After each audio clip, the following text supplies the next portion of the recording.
મતદાનનો પ્રારંભ થઈ ચૂક્યો છે। સવારે 7 વાગ્યાથી આજે બોટાદ જિલ્લામાં 94 ગ્રામ પંચાયતો માટે તમામ ઉમેદવારોની પસંદગી માટે મતદાતાઓ સવારથી લાઈનમાં ઉભા રહી અને મતદાન કરવા માટે પ્રક્રિયા હાથ ધરી છે।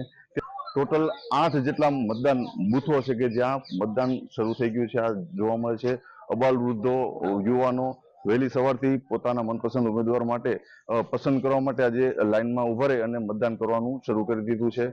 આ છે તેમની પ્રાથમિક શાળા કે જ્યાં આ રીતે મતદાન માટે વહેલી સવારથી લોકો ઉભા છે।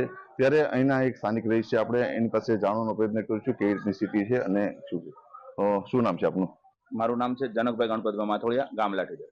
જનકભાઈ, આપનું જે ગામ છે એ સૌથી મોટી ગ્રામ પંચાયત છે અને બીજી બાજુ સંવેદનશીલ ગ્રામ પંચાયત તરીકે પણ છે।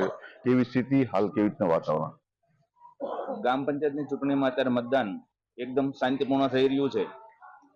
8 વોર્ડની અંદર સવારથી અત્યાર સુધીમાં આશરે 15 થી 20% જેવું મતદાન થઈ ચૂક્યું છે અને ચૂંટણી અધિકારી, ગવર્મેન્ટનો જે સ્ટાફ છે એ પોલીસ સ્ટાફ તેમજ અન્ય ફરજ પર આવતા અધિકારીઓ પણ અહીંયા હાજર છે। કેટલા ઉમેદવારો છે? અલગ અલગ 16 વોર્ડ માટે કેટલા ઉમેદવારો, કેટલા સરપંચ માટે ઉમેદવાર છે, કેટલા ઉમેદવારો છે? સરપંચ માટે ઉમેદવાર ગણો તો 3 જણા સરપંચ માટે છે અને ટોટલ 16 વોર્ડ છે।